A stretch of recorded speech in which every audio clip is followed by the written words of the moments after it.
Bhagavate Vasudevaya, Om Namo Bhagavate Vasudevaya, Om Namo Bhagavate Vasudevaya, Raya Namaskritan Ranchevan Notam, Devin Saraswatam Vyasam Saraswatam Dire, Nasapreshu Vajreshu Nityam Bhavata Sevya, Bhavati Mahashake Bhakti Bhavati Naishaki, Krishna Sudamo Bhagavate Dharmaganadi Visa, Kalana Sadrisha Mesha Purnarkulanodita Sarvedantam Sarami Shivasamishate Tadra Samrita Shritasya Anetsya Krishna Toya Bhagavata Bhusarvasaya Pradeshaya Pradeshaya Nanatakaya Hemaya Bhagavata Krishna Rishyanga Kati Kani Krishna Pratarashma Bhagavatam Ki. This is Saturday Bhagavatam class, and it's June 7th, 2025. We're on the 4th Canto, chapter 16, describing about the story of Prithu Maharaj, who attained perfection by doing puja and murti puja and worship of Krishna. So this is glorification. Glorification. And he said, we're not capable of properly describing you.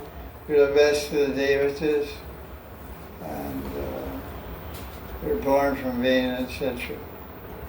Now, commentary on this verse number 2. We can read Srila Prabhupada's commentary. Read from that.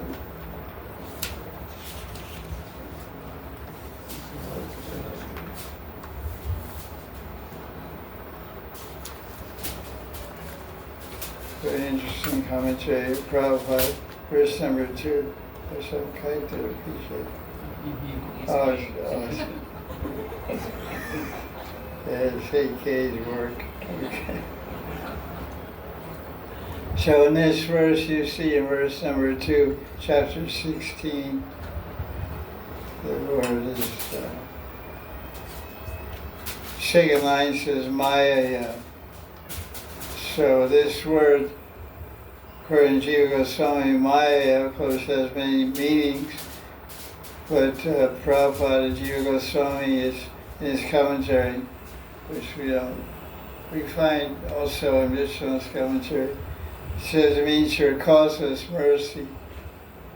So the poets were glorifying Prithu. They say, you're an avatar of Vishnu. This is verse number 2. And you have descended to this earth. So it's not really possible for us to glorify you because you're a transcendental form of God. We're material beings of this earth's planet.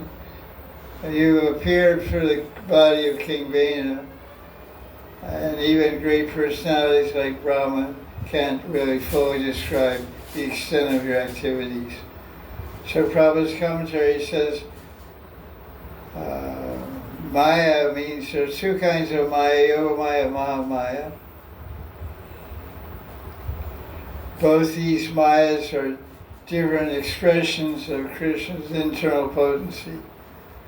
So they're all Swarup Shakti's Yoga Maya, Swarup Shakti, and the material world that appears as Mahamaya.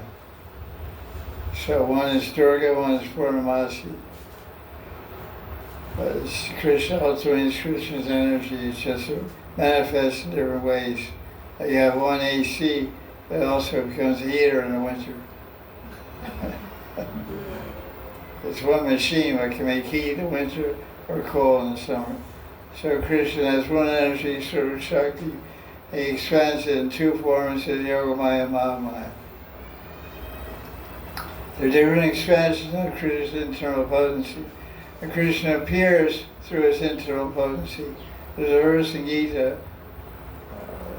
chapter 4, verse 8 or so, Abhamaya, Samabhavami.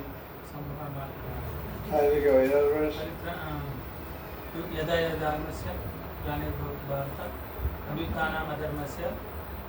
No, Samabhavami. What is the verse? No, 47, you were saying, 47, 48, it's not 47, you were saying 48. It's some other verse.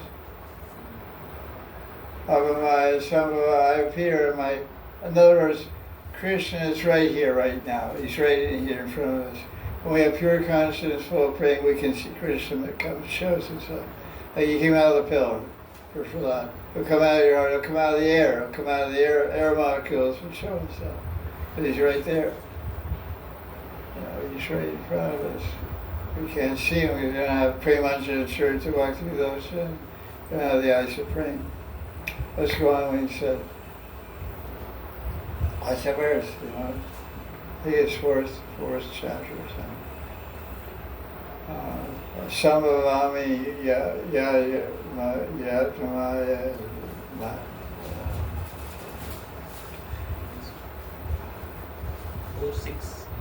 4:6.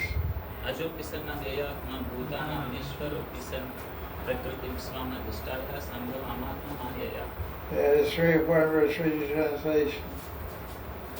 Although I am unborn and my transcendental body never deteriorates, and although I am the Lord of all sentient beings, I still appear in every millennium in my original transcendental form. Yeah, it appears at any time. Abhamaya means he appears at any time to anyone who's qualified. So Prabhupada's quoting that verse, Abhamaya, 4:6 of Gita. The Lord and his avatars are fully independent. They can appear anywhere and everywhere by virtue of internal potency. Although Prithu was born of the so-called dead body of Vena, King Prithu is an avatar of Vishnu. He's actually made of Agmamaya. Lord Krishna can appear in any family. Sometimes he appears in a family of fish as Matsya, in a family of boar as Raha. Krishna, completely free and independent, can appear anywhere, everywhere by his internal potency. That's the main point. And then he says that Shiva and Brahma and other devas can't find the proper language to glorify Krishna. And the poets at that time felt themselves inadequate to glorify King Prithu. By glorifying Krishna with selected verses, one becomes purified. Although we are unable to offer prayers to Krishna in a proper fashion, it is our duty to make an attempt in order to purify ourselves. It is not that we should stop our glorification, because devatas like Brahma and Shiva cannot adequately glorify Krishna. Rather, Prahlad Maharaj says everyone should glorify Krishna according to their own ability. If we are serious and sincere devotees, Krishna will give us the intelligence to offer prayers properly. That means prayers in your own language, Italian prayers, Russian prayers. Doesn't have to be Sanskrit and all that jazz. It's nice, but so the idea is to petition the Lord with prayer. So verse 4, Maitreya says, Prithu upheld Dharma and protected Dharma, and he knocked off the guys who were against Dharma. He engaged the whole world in Dharma. Prabhupada has a commentary on this also. Because what we're hearing about is King Prithu was an ideal king and emperor of the entire Earth planet. And now we compare him to the prime ministers and kings of this world nowadays. Prabhupada spends a whole chapter comparing the rascals, as he calls it, rascal leaders, to the King Prithu standard. The duty of the king is very nicely described in verse 4. What is the duty of the king? Dharma.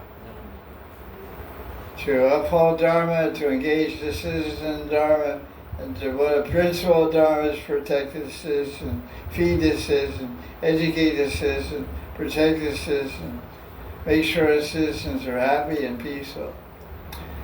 Prabhupada says in the commentary, verse 4, chapter 16, 4th canto, the duty of the leader, the prime minister, king, is to see that people follow Dharma.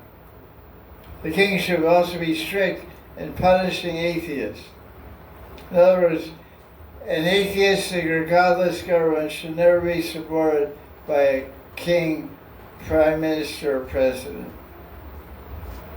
This is a test of a good government. In other words, good government is called Ram Rajya. Rajya means government, the rule of Ramachandra, the rule of God. But now it's called secular. Secular means we keep God out of this. Secular government. Every government in the modern world is called secular.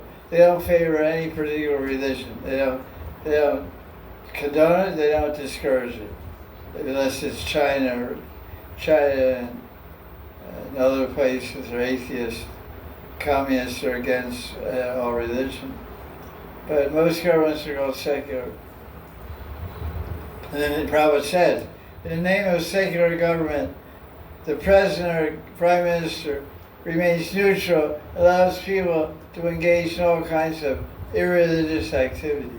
In such a state, people cannot be happy, despite economic development. That's a fact. Observable fact. So many rich countries in the world are all full of sin and suffering and murder and poverty and problems. However, in the age of Kali, there are no religious kings. Instead, rogues and thieves are elected to the head of government. How can people be happy without religion and God consciousness? Rogues simply take taxes from people for their own sense enjoyment. In the future, people will be so much harassed by the government and heavy taxes that they'll run from the homes and country and live in the forests. Where's those forests? There's no forests anymore. Not in India. However, in Kali Yuga, democratic government should be captured by Krishna conscious people. I really like that. He said we should take over the place. No.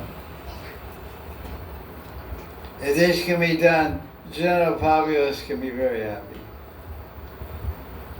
Okay, that's a good idea, I guess. Let us take over. We're taking over.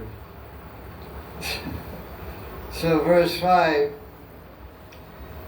for the prosperity of the people, free to maintain the devatas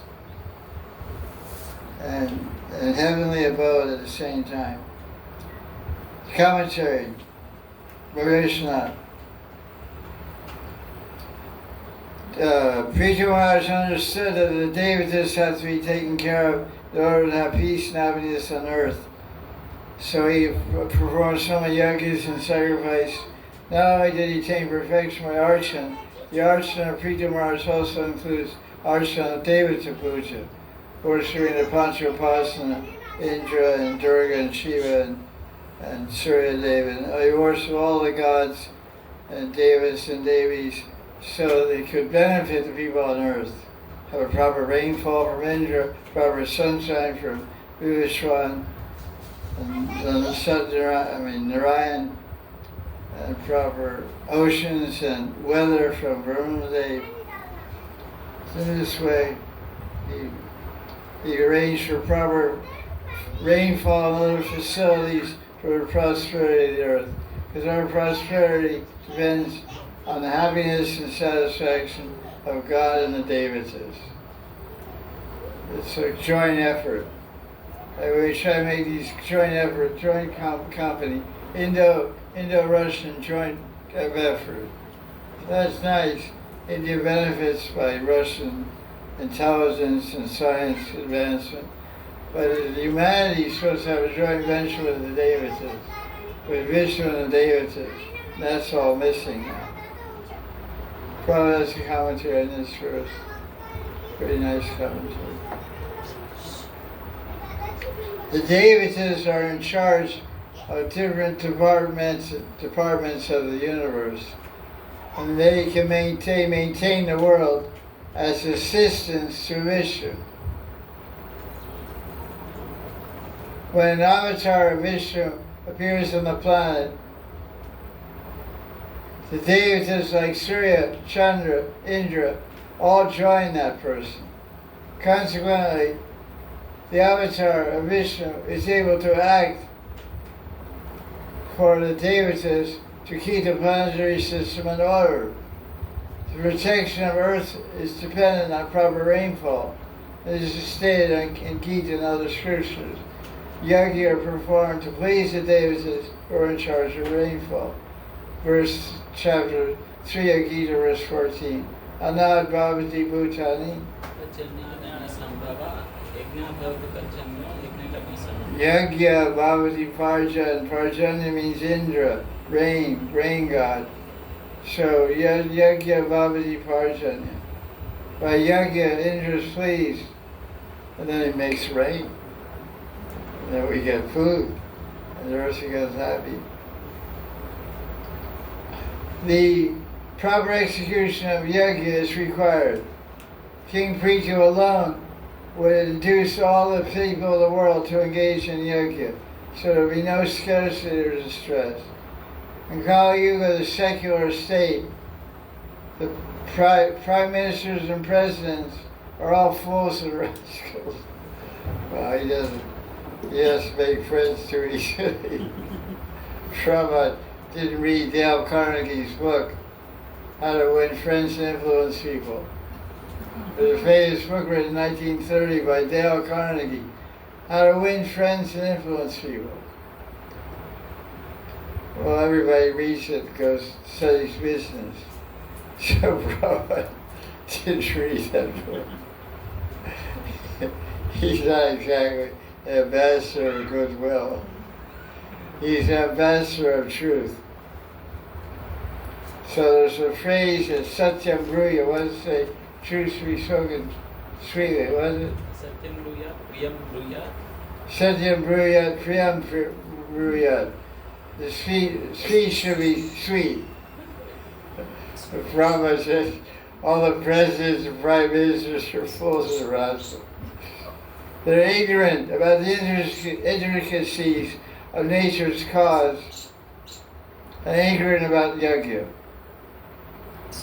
Such rascals will simply make so many plans and pass so many laws and bills that always fail. The people always suffer disturbances. To counteract the disturbances, the Shastra advise. Harinama, Harinama, Harinama, Eva Kevalam. Come on with this table, In order to counteract the unfortunate situation in government, the general people, populace, is advised to chant the Mahamantra.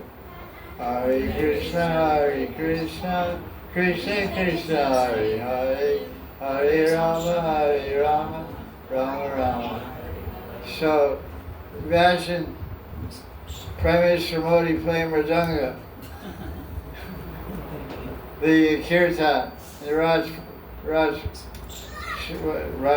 what do they call it? What's it called? The House of Prime Minister? Rashtriya Bhavan or something like that? Rashtrapati Bhavan is President's. Oh, President. What's the House of the Prime Minister called? Pradhan Mantri Bhavan. Pradhan Mantri Car. PM means Pradhan Mantri. Predominating minister, the chief minister. What is predominating with us? Calm. Desire. New clothes, new jewelry, more food. I was also thinking of food today. That's supposed to, but I was already thinking about tomorrow's lunch. I'll tell you about it. Okay, so let's go on here. So king collected taxes. Actually, it's very interesting to note, the Bhagavatam points out that King Prithu started city planning and cities, the concept of the cities and roads and all that stuff.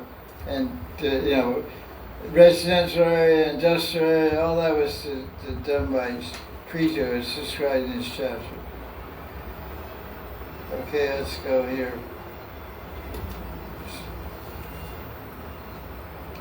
He punished anybody got out of line, he beat him up.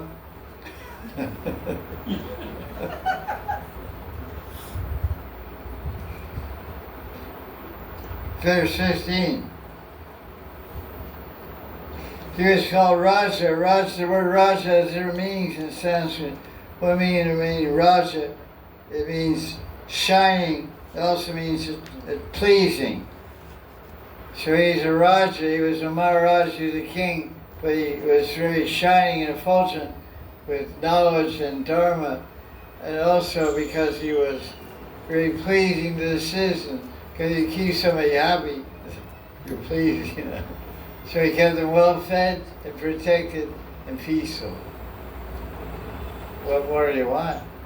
Belly full of food and a peaceful mind. No tension, no fear, no locks on the doors. When I grew up in the 1950s, we didn't lock our door. There was no locks on the door. My mother would go out to work, I'd go to work, and then the house was wide open. I go to school rather. I didn't have a key. I said, my mother, I'll lose a key. I said, okay, I'll leave the door open. She was like, house, and then nobody in the house all day, and doors were locked, closed but not locked. Came home, nobody else was there now. But in India, all 20 people live in your house. Squatters.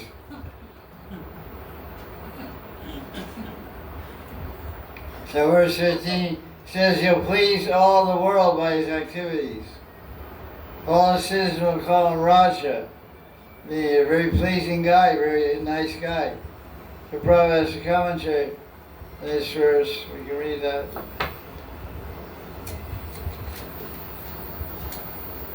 Prabhupada has very good commentaries in this verse, backing up this whole expose on the personality and rule of King Prithu.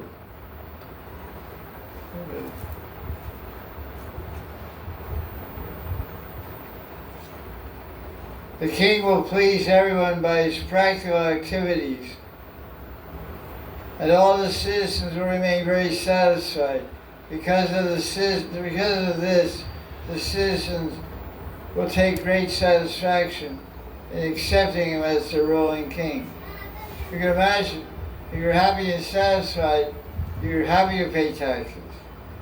Now people try to hide every cent they can because they don't get roads, they don't get lighting, they don't get protection, they don't get good schools, they don't get anything. Proper government is free medicine, free school. There's countries in the world that give free medicine to people. Free school, free medicine. England's like that. It's called socialistic government. Huh? Russia also. Free medicine, free school. And they give houses to the poor people.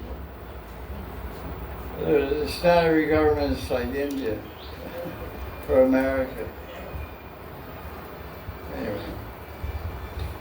So, what else? That commentary. Now, verse number 17. This is very interesting because half the world has got these kind of guys in it. Half the world is filled with these guys, verse 17. What does it say? Who's it about? Women! He would treat all women as mothers. Matri par Sri. Par means all others, Sri means women. With devotion, he'll treat them as mother.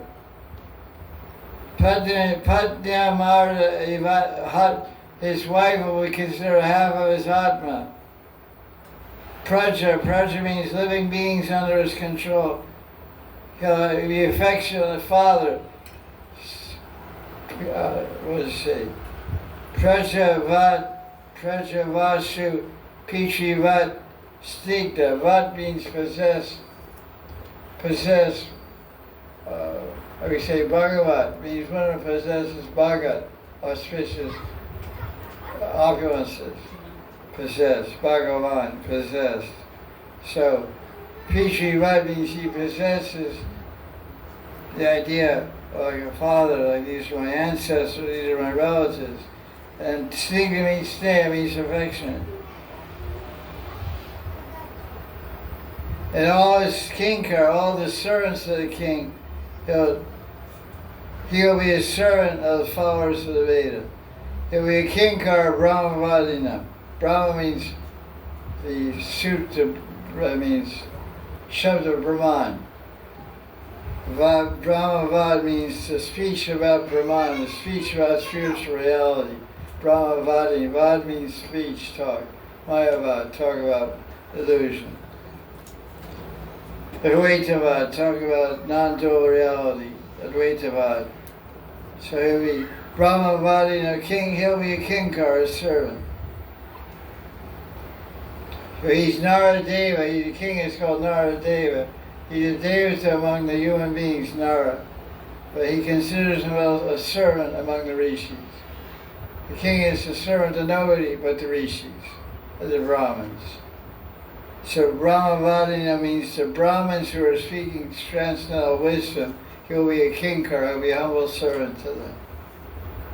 So this is a very nice king.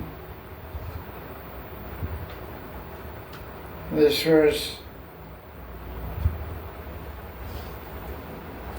17 probably gives a nice commentary. He defines what is a learned man. This is actually from Chanakya Pandit. He's not saying, oh, he just said. This is called Niti Shastra. Niti means what? Rules or behavior? Moral behavior. Moral codes. Common decency.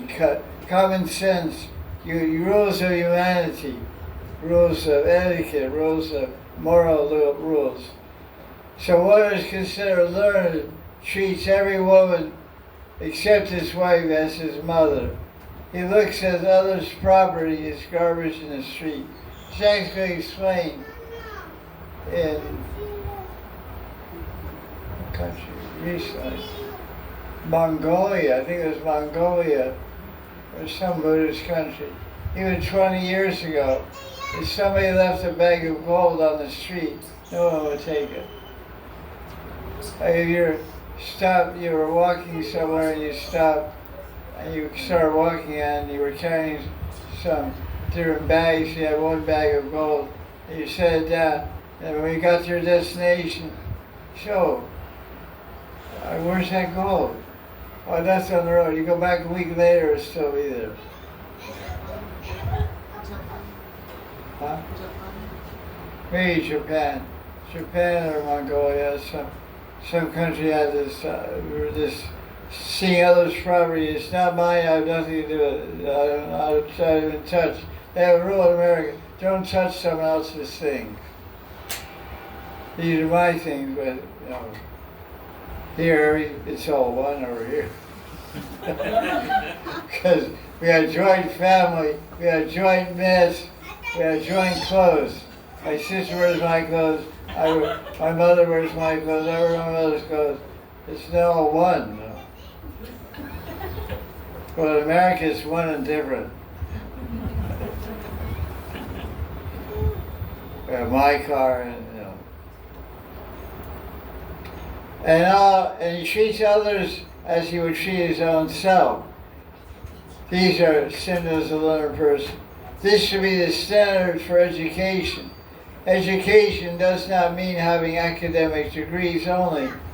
One should execute what he has learned in his personal life. These learned characteristics were manifest in King Prithu. Although he's a king, he treated himself as a servant of Vishnu Bhaktas. According to Vedic etiquette, if a devotee comes to a king's palace, the king will immediately offer his own seat to him. The phrase Brahmavadinam is very significant. Brahmavadi means the devotees of the Bhagavan, Brahman, Paramatma of Bhagavan. A different terms of the Supreme Reality Krishna. What's that? Oh. That's true. The state should always serve Krishna Bhaktas. Every devotee should get an allowance from the government. Oh, you're devotees, you get a pension. Yeah, every day. And your duty is to chant Hare Krishna every day.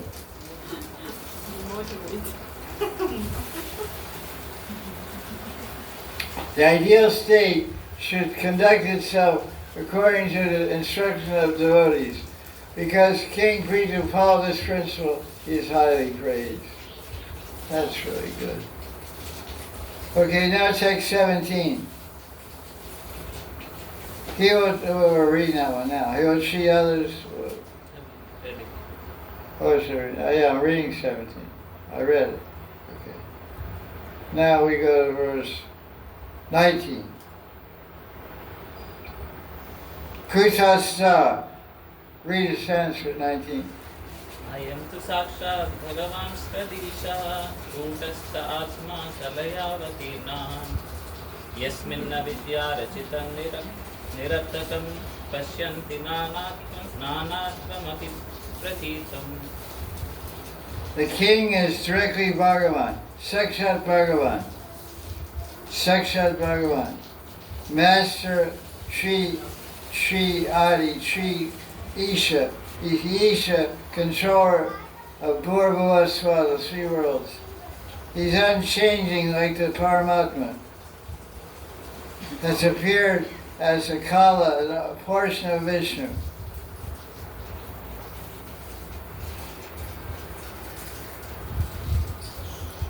So Brahma has a commentary in this verse.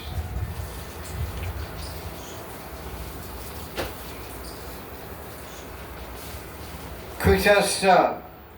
What does that mean? Kutasta. Does mean dog. Does mean a standing dog. Stali. Place of a dog. Kutasta. Lila Stali. Kutasta. Kutashal.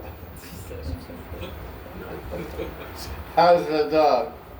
That's what I mean. Shalavi's house. Goswami's house of the cow. So that's in line 2. No. 19. Where am I? I'm lost here. Kudas says verse 19. Where is it? I can't see. Oh, that's 19. Verse 19 says, I am. Yeah, first, second line, first word, Kutastadma. So Sanskrit means, Kutasta means what? What does it mean? Situated in small. The phrase Kutasta means without change. Yes. I had a book. Teacher has a textbook. So, Prabhupada's commentary, that's what it says. Word Kutasta means without change is very significant. Did you know that?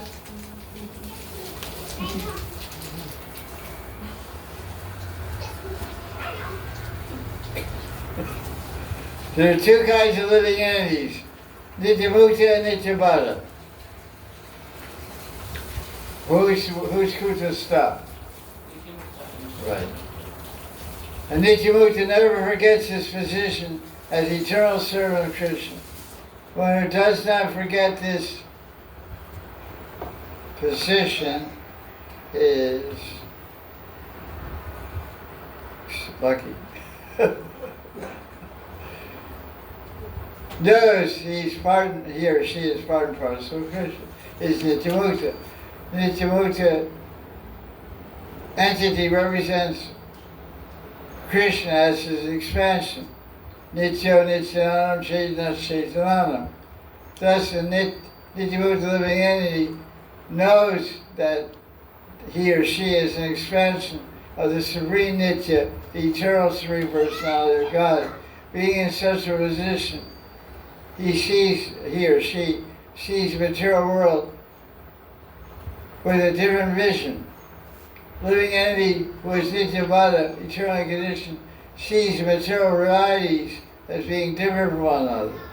In this connection, we should remember that the embodiment of the conditioned soul is like a dress.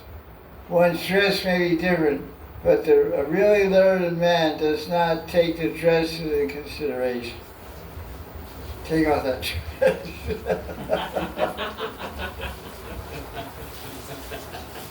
Take off your dress. Hey, wait a minute now. 5:18 Gita. Vidya Shuni Seva Savakija Pandita Savadarshana. A learned person, humble sage, by virtue of true knowledge, sees with equal vision. A Brahmin, a cow, an elephant, a dog eater, and all these guys. They're all Atmas. They're all part and parcel of Krishna. Jai Ho. Okay, now we go. So Bhikuta stopped. You pick the idea about them. Not body. Verse 20. Here we have the word Naradeva Nath. Remember I said king is called Naradeva. There's two devas in this world. Who are they? You be the boo. You be the boo. Boo. Boo. Boo Deva, Naradeva. Who are they? Brahmins. What does boo mean? They're gods of the earth. Gods of the earth are Brahmins, and Nara means what? People, human beings. And who's the god of human beings? King. So he's called Naradeva in verse 20. See? Gotaika Vira Naradeva Nath. He's the most heroic. Vira means Vira Ras, means courage, power, courageous, victorious, like a Kshatriya. Vira Naradeva Nath. King Prithu is the king of kings, most heroic protector. He goes around the earth with his chariot. Prabhupada's commentary. He said this word Naradeva is very significant. Because King Prithu is ruling over the state as an ideal king in human form. That's what Nara means. He's a deva, he's a god, but he's also in human form. According to Vedic culture, the king is honored as God because he represents Narayan. He gives protection, who also gives protection to citizens. He's therefore called Nath, which means like God. Pretty cool. A king or a government head, president or prime minister, must be so competent to rule the state that the citizens will worship the king as God in human form. That is perfection stage for any prime minister or president. Can you imagine that? Nowadays, the people worshiping the Prime Minister or President as God. They throw rocks at the President. They throw tomatoes. You see all kinds of nasty things on television. Make cartoons, make fun. It's a different age, really crazy age. There's then and there's now. Big difference. So, okay, let's look at 25.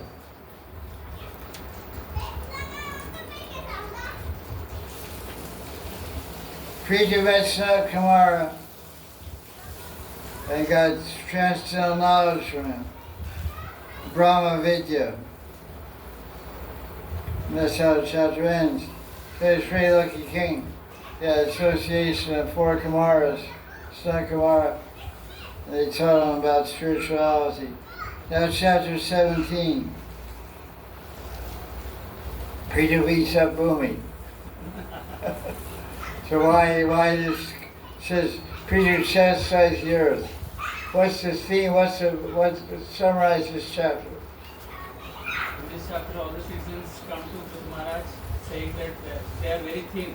They all come to Maharaj and he sees that They all became conjure, became thin, skinny, weak. Because no grains are there, nothing. Earth is not giving any wealth. Why isn't there any grains? Because Earth is withholding all the grains. Because King Vana actually Is hiding the seeds. she's hiding the seeds. Bhumi's hiding the seeds in the earth. Yeah. So they're not giving to the human beings. So there's no food being grown. It's a poetic way of saying there's the food production decreased. This is called a Kavya Shastra. It's poetic. Because people have become very selfish, no performance of any sacrifice. Because before Prithu established his reign, his father, King Vena, was in charge, and he drained the earth of he was so selfish, he used everybody's wealth, everybody became skinny. So the earth was angry because he's adharmic. So he reduced the food, so there was a great food shortage, a grain shortage. So what did the king say? He got angry. When King Prithu came over, took over a world where everybody was starving. He understood the cause that the earth is not happy because of my father Vena. So Mother Earth appeared as a cow. He said, look, give me the grains. And she started to run away from him, so he was scared. He said, if you don't give me food, I'll kill you. So it's like really interesting chapter. That's the basic idea here.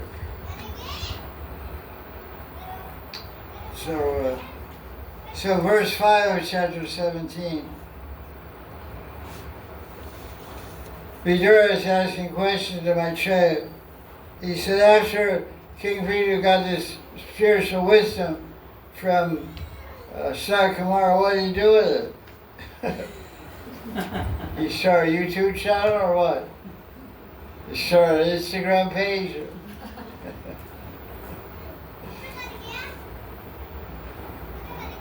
So then his Prabhupada says the commentary on that what he does. Interesting. A lot of commentaries here. It's interesting. Prabhupada, I don't know, maybe,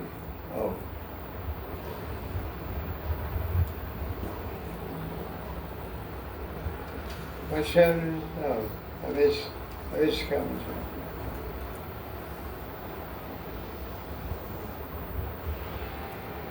Okay, I missed one. Okay, I missed one of the commentaries. Okay, this commentary on verse number 5. While Sanat Kumara giving spiritual knowledge to King Prithu, so Sanat Kumara is the representative of Sampradaya, which is called what? Kumara's Sampradaya. So Prabhupada commentary. He said there are 4 Vaishnava Sampradayas. From Brahma, from Lakshmi, from Kumaras, and from Shiva. What Shiva from Sampradaya called? Rudra Sampradaya. These four disciplic systems of civic succession are still going on. King Peter showed by his example. What was his example? His example, he took shelter of a Sampradaya, Kumara Sampradaya, to receive spiritual knowledge. It doesn't say he took shelter of Bhagavad Sampradaya.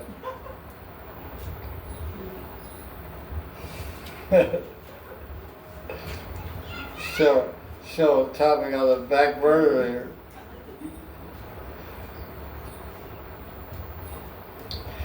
King Peter illustrated if one is serious about getting spiritual knowledge, one must accept a guru or spiritual master who is in one of these sampradayas.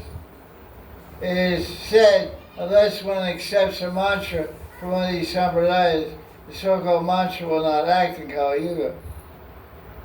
Many sampradayas have sprung up without authority and misleading people by giving unauthorized mantras. The rascals of these so-called sampradayas do not observe the Vedic rules and regulations.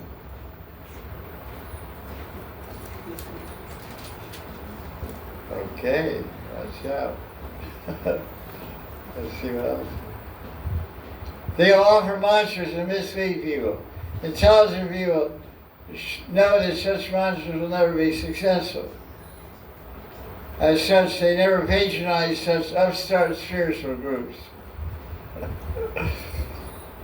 Depends who you're talking about here. The shoe fits where it, I guess. People should be very careful of these nonsensical sampradayas. You should be very careful of these nonsensical sampradayas.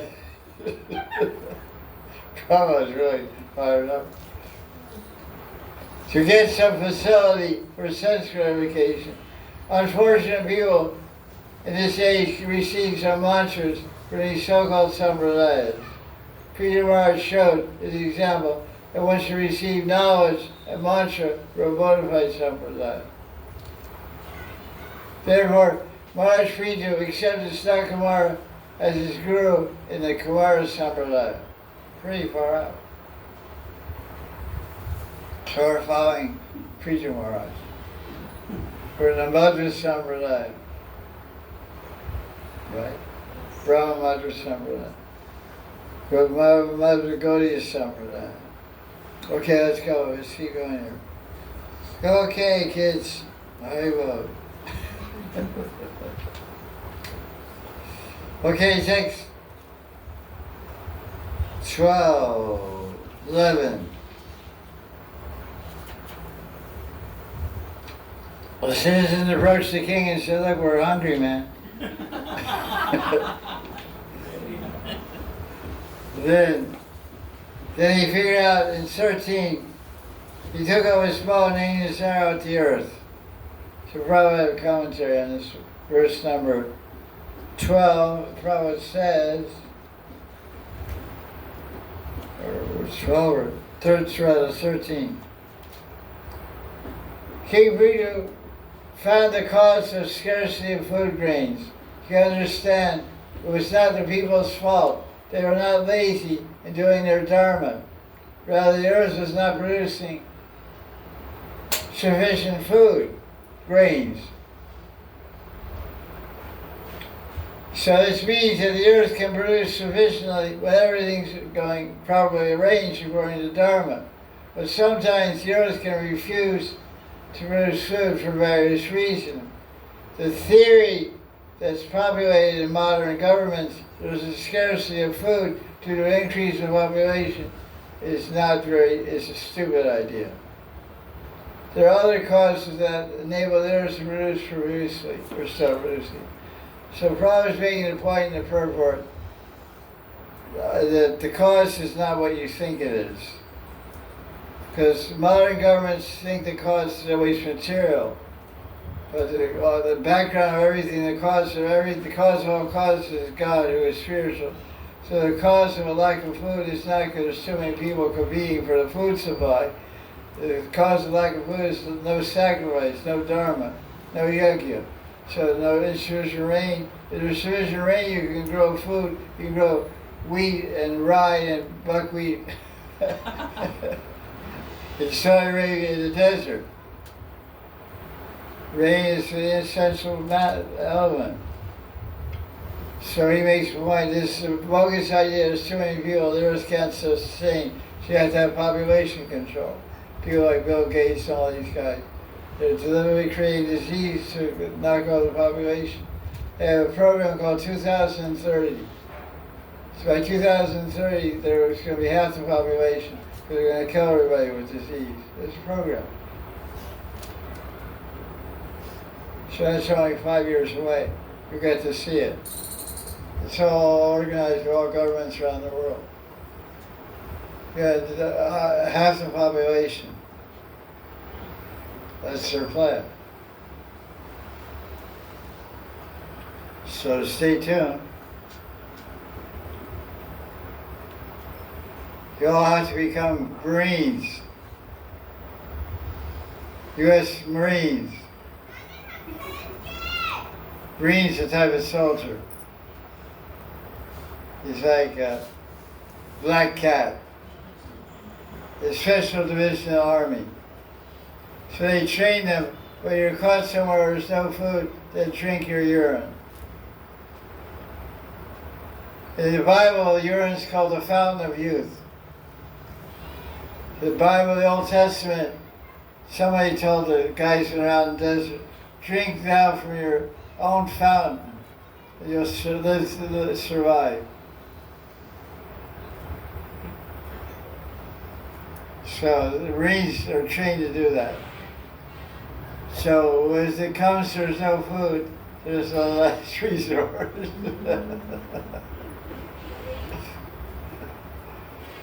Because the fat in your body will be dissolved and produce waste products.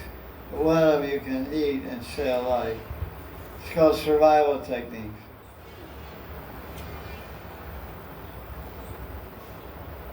It's not poisonous. It's in the Bible, it's also true. Many people around the world do that also. It's called water therapy. You look up books, it's called water therapy. It's popular. One of the Prime Ministers of India did it. Yeah, one Prime Minister of India, his name was Maharaj Desai. He's one of your guys. Brahmin. He would drink the morning urine every day. Anyway, so fortunately we can still get our buckwheat.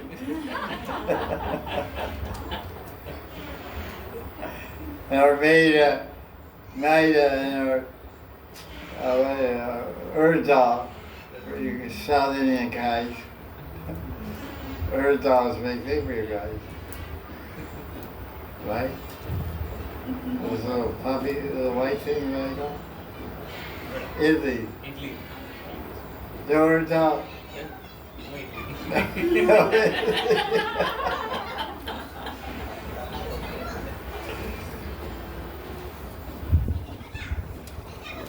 So verse 13 probably gives interesting commentary.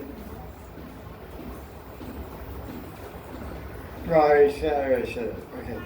Now verse 14, moving right along. Bhumi Mata was trembling out of fear, seeing the bow and arrow of Prithu. So she ran away. So Prithu chased her. Prabhupada's commentary on 14 is really interesting. It compares this Leela of the Mother Earth holding seeds to a human mother. Just as the mother produces various children, both male and female, Mother Earth produces all kinds of living entities in various shapes. Thus it's possible for Mother Earth to take innumerable shapes herself. So she became a cow. Or became a calf, actually, ultimately. So she took the shape of a cow because the cow is never to be killed. Mother Earth thought it was wise to appear as a cow so Krishna wouldn't shoot her. That was pretty smart. Krishna could understand what she was doing, so he kept chasing her. She said, listen, I'm not going to fall for this. Disguise yourself as a cow. You're going to surrender and give me some food or get knocked up. So verse 18. She said, moving up to the farm of cows, said, listen, you know Dharma. You're supposed to protect everybody and save me also. So she's preaching to the king about Dharma. One should never beat a woman. So that's interesting nowadays. There's movies where women are getting punched and shot and slapped and killed in the movies. Now he's supposed to be slapped. There's no reason, they're never supposed to be hit a woman. He will never beat even a sinful woman. So that's pretty interesting. So Peter said, look, I'll kill you. You disobey my orders. We gave you a share of our yogya. We offered it to you also, but you didn't reciprocate. So now verse 24. You haven't given us food and given us seeds. Seeds were created by Brahma. You're holding them inside you. Verse 24. Then verse 29. The earth replied. He said, however respects to Vishnu, however respects to you who are free from samsara. So she understood who he was, so she started to get a little more relaxed now. Cool down a little bit. Let's see Prabhupada's commentary in verse 29.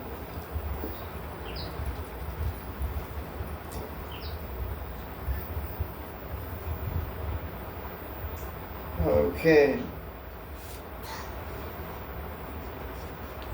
So at the beginning of her speech, she says, she humbly presents herself as part and parcel of Krishna.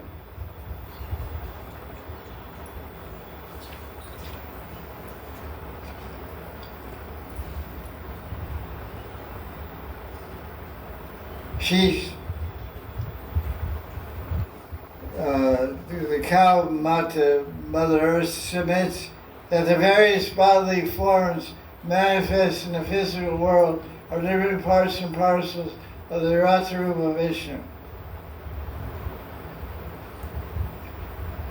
Vishnu creates this world with external energy.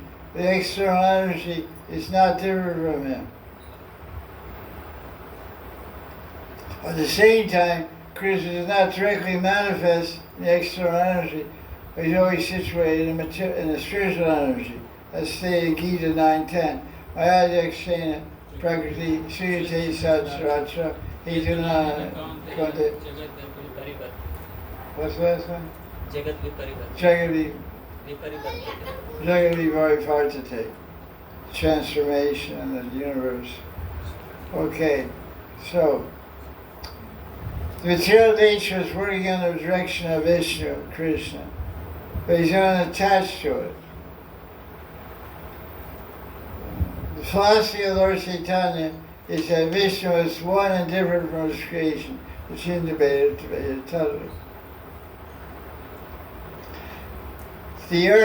Planet Earth explains that although Vishnu is attached to external energy, he is completely free from the activities of Maya. The devotee is not hampered by the material body, although situated in a physical body that runs according to some material laws and conditions. The spirit soul living entity, who is in full knowledge of one's position, always engaged in chanting Hare Krishna, is not concerned with bodily function. We don't care. We're busy chanting. Well, Krishna, so he's trying to make a comparison. Krishna's in the material world but not attached to it. So we're like Krishna. We're in this material body. We're not attached to it, are we? Maybe we are more than we think we should be. Maybe we are attached more than we should be, but we shouldn't be too much. So Krishna's in the material world, but he's not attached to it because he's busy doing Leela with Radharani. So we're in this material body, but we're not attached to it because we're busy serving Radha and Krishna in our Sadhaka-daya and our Siddha-daya. So, as far as the material body is concerned, there are 6 waves. What are 6 waves of material conditioning?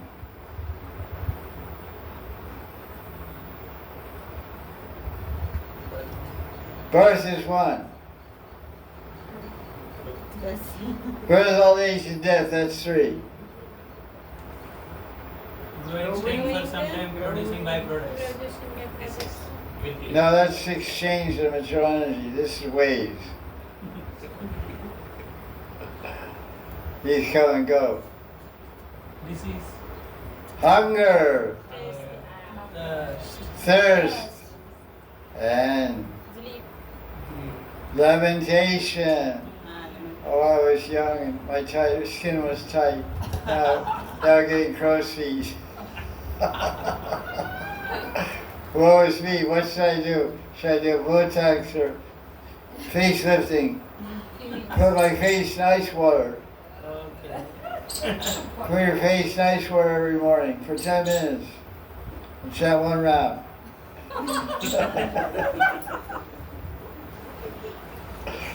True, it was. Simultaneously, one is different. One with your body, your face, and eyes, and different, your soul is shining on Krishna.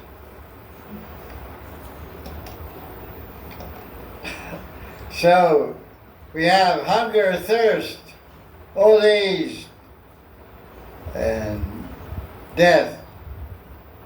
And what else we got? We have lamentation and bewilderment. What's going on? Why me? Why this? Why that? Why you? Why she? Why that? So,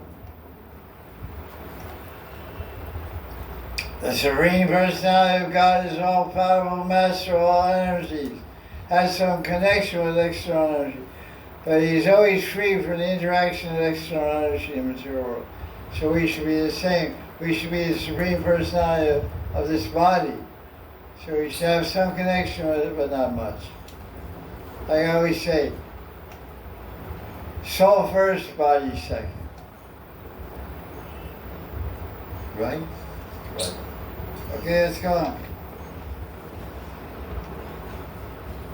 So all kinds of stuff here. Verse 36.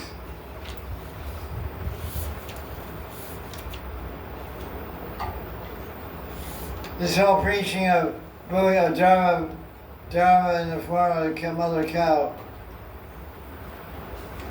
She's saying that no one knows the desire of Vishnu because people's minds are ruled by ignorance because of our body. But if someone surrenders unto it, they can be celebrated for their charity. So let's look at the commentary on this. Prabhupada's nice commentary on this. We're really diving into Prabhupada's commentaries here. Prabhupada's the Shiksha Guru for the whole world. Prabhupada's books are in 60 languages. It's pretty amazing. So this is verse 36. It's the last verse of chapter 17. Purport comment, read a Sanskrit. 36. Nunam janerihi tamishvaranam asmat vidaistadguna sargamayaya najñāyate mohita chittavid vatmadhis tebhyo namo viraya shaskarebhyah. Okay. So you can see the translation there. I'll read Prabhupada's translation. Hey Bhagavan, I am also a creation of one of your energies. This is Bhumi Mata as a cow speaking. I'm composed of three modes of nature. I am bewildered by your activities. Even the activities of your devotees cannot be understood, that's for sure. What are you guys doing? I don't know. Sitting inside a tree with your back to the world. What are you doing in there? Meditating. So, what to speak of your pastimes?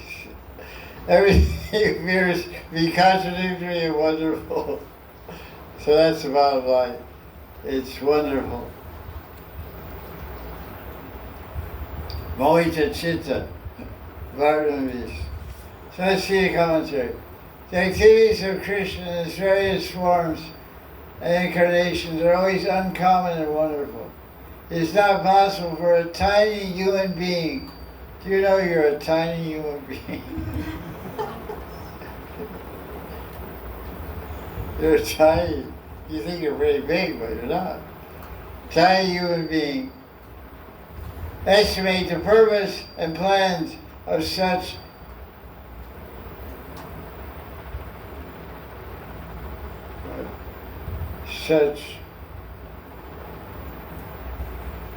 Jiva Goswami said, so apparently he's citing his commentary, unless we accept the Lord's activity as inconceivable that cannot be explained. Essence of orbit. It's called Achintya Shakti. Achintya Leela. Krishna is eternally existing as Krishna in Goloka Vrindavan. He simultaneously expands himself as Ram, Nrsimha, Shankarshan, Baladev. These are Kala expansion. Brahmadi Murtishu Kalaniya Mena Tishtan.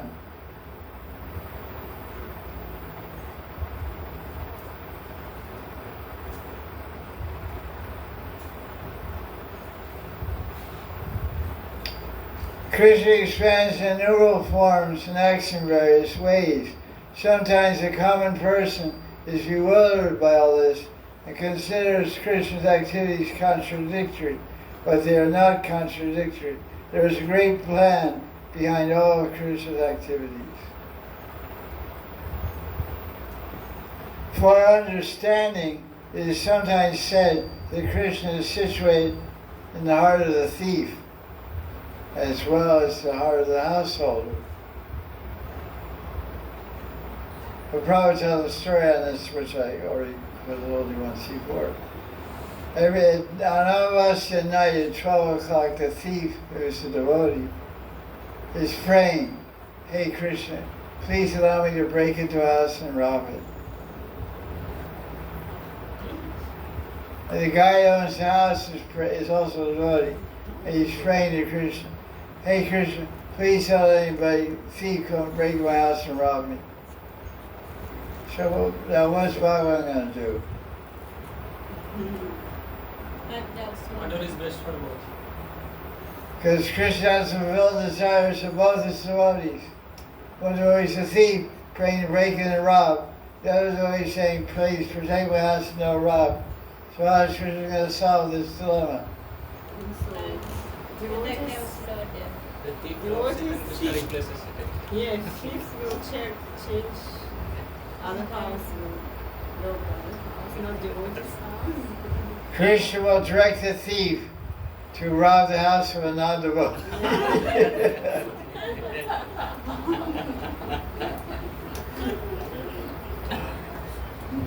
That's the answer. So here's Prabhupada's commentary. Krishna is in the heart of the thief as well as the devotee, Grihastha. So the super soul in the heart of the thief says, "Listen, go steal things from this particular house who's not a devotee." At the same time, the Lord will tell the householder, now be careful, watch out for thieves and burglars. These instructions appear contradictory, but we should know that the Super Soul, Supreme Personality of God, has some plan, and we should not consider such activities contradictory. The best course is to surrender to Krishna wholeheartedly and be protected by Him, remain peaceful. Because listen to how it works. During the way you're praying at night. I live in Madan colony. I'm praying Krishna. Every week somebody comes to this colony, robs the house. They come from Sun Rock. If the police go down to the village, they'll find everything stolen from Madan colony. This was back in the 90s. I was living in Madan colony. Every week they would come and rob some house in Madan colony. It's right down the street. You go to Sun Rock Village, and it's a village full of chores. And the cops know that. So they go and collect donations from that village time to time, so they don't have to bother them. They don't do their work. They pay their chore tax. So everything goes on nicely. So one night they came to Mukunda Das's house, and who's head majority of ISKCON Balaram Temple. And he and his wife were in one room, and their daughter was in another room. But that particular night, it was winter, so they're all sleeping together. Mother, daughter, and husband, wife, and daughter. And in their rooms, there was a hole in the wall joining the two rooms, so the mother and father could look into the room to see the baby was okay from time to time. They made the house like that. So they heard somebody in the house. Their door was locked. Somebody opened the front door and walked in the house. Because when they were building the house, the builders gave a copy of the key to the thieves. So the thieves opened all the locks, had keys to all the locks, and walked right in the door. Because the thieves made a contract, whenever a new house was built, they were putting in the locks, they didn't give us a key, we'll give you 2,000 rupees. No, that's just how they work. So locks aren't very successful.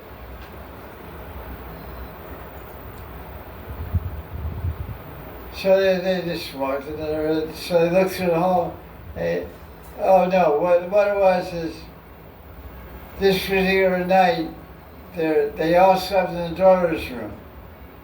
The mother, father, and daughter all slept together because she said, please come sleep with me.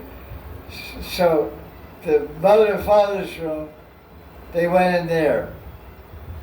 Their room was locked. Because they're all there with the kid in the kid's room. But the mother and father's room, the door was open. They were in the house, they walked in, and she had gold bangles and silk saris and all this stuff. They took it all. They were watching, looked through it all. They left. The next day, she went to Sunday morning, you saw a lady wearing her sari, where she bought in Delhi, not locally. And she asked, because his wife is Hindi, she said, oh, that's such a beautiful sari. Where are you from? I live in Sunrock. Oh, that's nice. So then an announcement was made at Srimad Temple by the temple president. Last night, our majority, his house was robbed. Bangles and jewelry and stuff like that. So everyone wants to give a donation, everyone give a donation so they can get some jewelry back and some clothes back. So they collected the donation, and Mukunda Das told me, he said, what we lost, we lost our bangles and everything. We made 7,000 rupees profit in that robbery. Because somebody always donated money to us. We bought all our bangles and saris back. It had 7,000 rupees extra. So they recovered, they bought all new saris and new bangles, and made 7,000 rupees profit. So this is how Krishna takes care, even though he gets robbed, he gets more wealthy than when he was robbed. Younger Srimad Bhagavatam. What's that verse? Nehavi Kramo Nasosi Pradyavaya Davidite Swamavya Siddharasya. I tell you what, there's no loss in this endeavor. Never lose as a devotee. So, what time is it now? 5:17. 517. Oh, we started at 4. Okay, that's chapter 17, now chapter 18. Yes. Rolling right along, kids.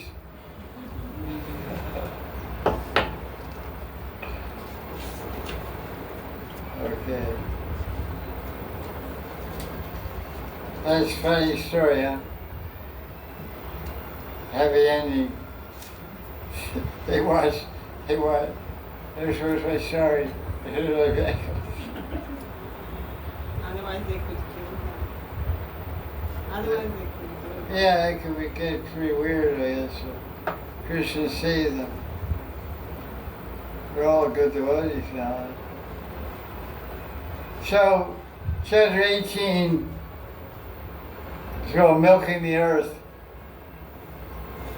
So, of course, it's all poetic metaphor. It's all metaphor here. As everything comes to the earth, jewels come to the earth, food comes to the earth, everything comes to the earth. That's why it's called Mother.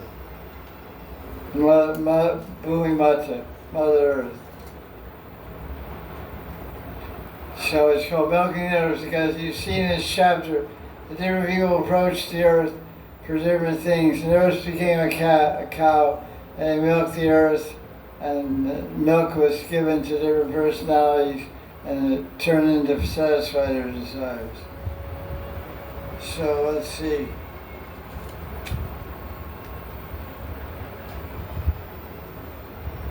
So Mother Earth said, take the essence from me whatever you want. So verse 3.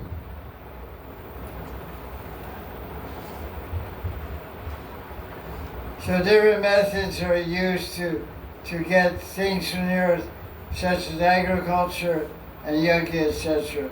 All started with King Prithu. They started doing agriculture, organized growing of crops, they're organizing the world into cities and roads and palaces and the town planning all started with King Prithu.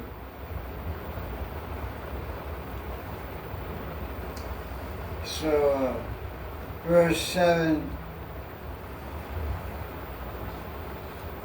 So the thieves, she held the seeds inside her because the thieves were running the earth. She wanted to starve out the thieves. Starve them to death. The verse 13. So it said, everybody milk the earth according to their desires. 15 verses describe what people took from the earth. So it goes on. Everybody got what they wanted. The demons wanted summer Ras, so they got summer Ras. Demons wanted liquor, so they got liquor. They got vodka.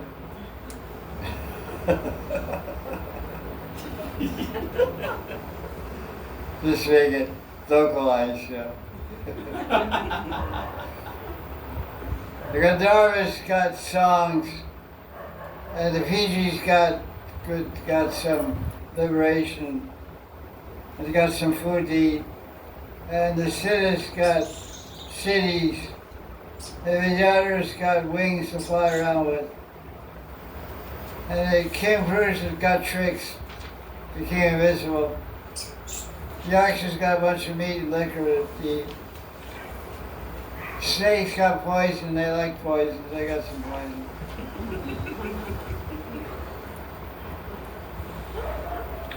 And some people got earth and grains. Some people got milkshakes. I got mango shakes.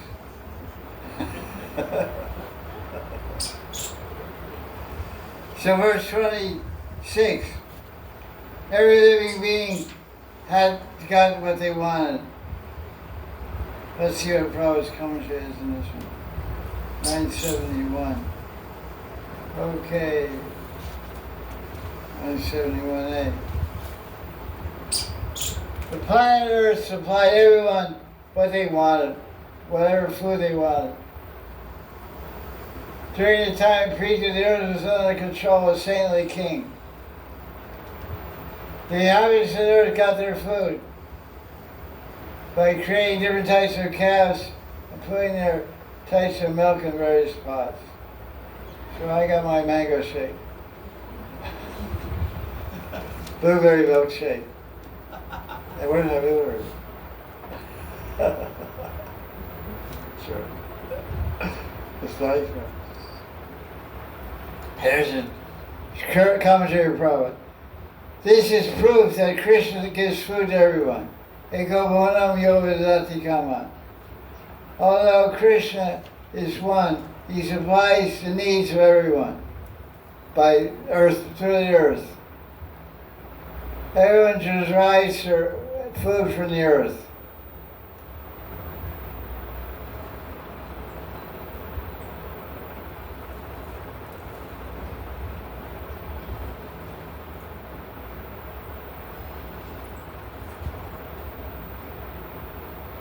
Every planet produces different types of food according to the needs of its residents. According to the Vedic Shastras, it's not true that the moon does not produce food, or that no living entities living there. That's pretty far out. Because when the so-called Russian America went to the moon, they said there's nobody there, it's just a bunch of dust. The Prabhupada said they're fake, they're lying. They didn't go anywhere. There's living entities on the moon, Chandaloka. There's 27 wives living with it. They're not made of dust. They're good-looking girls. What are their names? Hasta, Dadishta, Vishaka, Anuradha, Revati, Rohini, Shadavisha, Pusha, Uttara Bharani, Uttara Shada, Uttara Phaguni, Satavisha, Phaguni, Bhaga, Mula, Bharani, Ashvesha, Jeshta, Ashwini, Kritika, Rutra, and Phaguni, who's the other one? Who's the other three? Uttara Phaguni and the other one. Purva Phaguni. Purva Shada. Yeah. That's those are his girlfriends. Those are his patnis. And Chandaloka is full of enjoyment and Somaras and heavenly people dancing and having a party. You look at the moon and get romantic. So you think there's dust up there? Oh, no. I was on the roof last night talking to Mukunda. He was in Amsterdam. It was 9 degrees. I was in my gumshoe on the roof. Drinking at the moonshine. For an hour and a half we talked on the phone.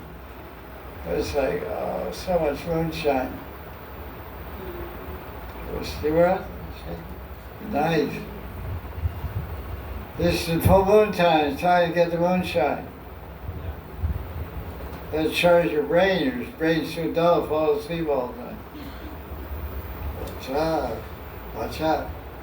Somebody's watching you. Me. Okay. So let's look at 27. Everybody got their different milk, got their different desires from the calves. The prophet says here, treat others, got all the edibles that they wanted, which was symbolized as milk. They got different food, which is symbolized as milk. That's why he says it's a poetic metaphor, the whole thing. Yeah, the earth became a cow, but everything came out of the earth.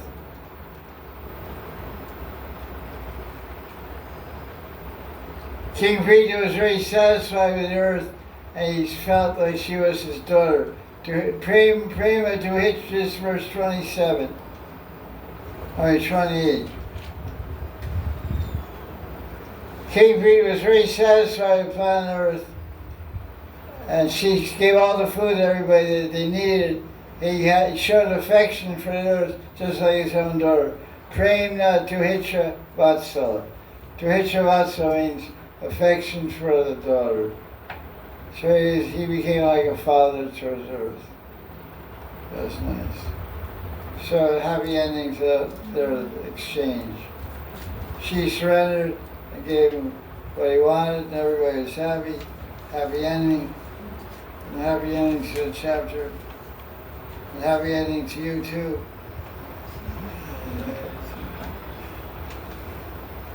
And let's see, text 28. Verse 28. Verse 28. That was 28. Oh, I read 28 already.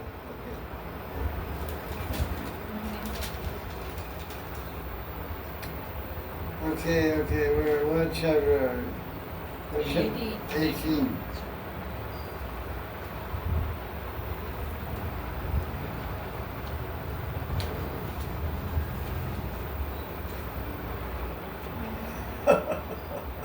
This is very funny commentary. Verse 28. He said, we're just repeating what he said here. Prithu the king became fond of her, supplier of all foods.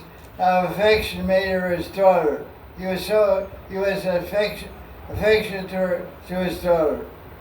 Very unusual and very amusing commentary of Islam. It was inappropriate for Prithu to take Bhumi as his wife, since he milked her for food with his own hands.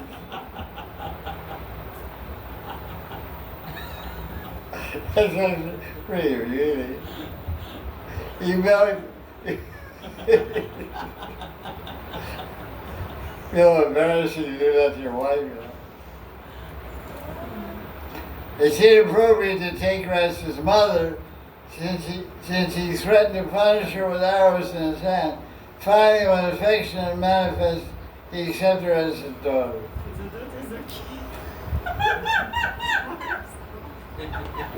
What did you say? Daughter is okay.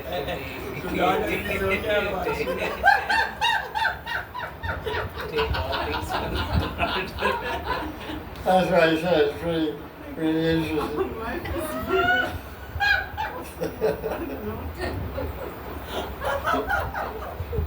You wouldn't let your father do that?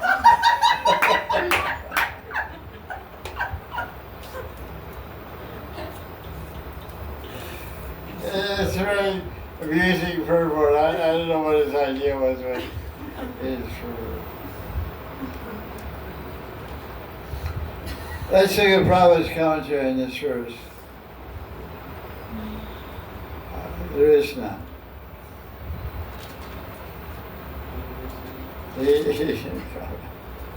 He read it. He read Vishnu. He read Vishnu and Jivas. He just no comment. He was fine. Ruski Sampradaya. No comment. Okay, it's text 31. So this is a Shastra Praman to prove that King Prithu was in what yuga? No one knows. I don't know. It's not very clear. Either Sat Yuga or Trade Yuga, I think. I don't really know. Because there are actually many cycles happened with that. Yeah. So This is like Vaivasvat Manvantara, where Vyasadeva has written Bhagavatam. And that happened in Swayambhu Manu. Many cycles of Krita Yuga, Treta Yuga, Dwapar Yuga, Kali Yuga happened. Then what happened? We don't know. Anyway, yeah, when it happened, we don't know, but 631-32 say he's responsible, King Prithu is responsible for villages, towns, and fortresses, and goshalas, and army camps, and mines, agricultural villages, and leveling mountains to grow crops, making arrangements of towns and villages. Everyone lived in the kingdom of Prithu without fear. Srimad Bhagavatam ki. So next week we'll read chapter 19, 20, 21. So prepare for class. Read chapter 19 through 21.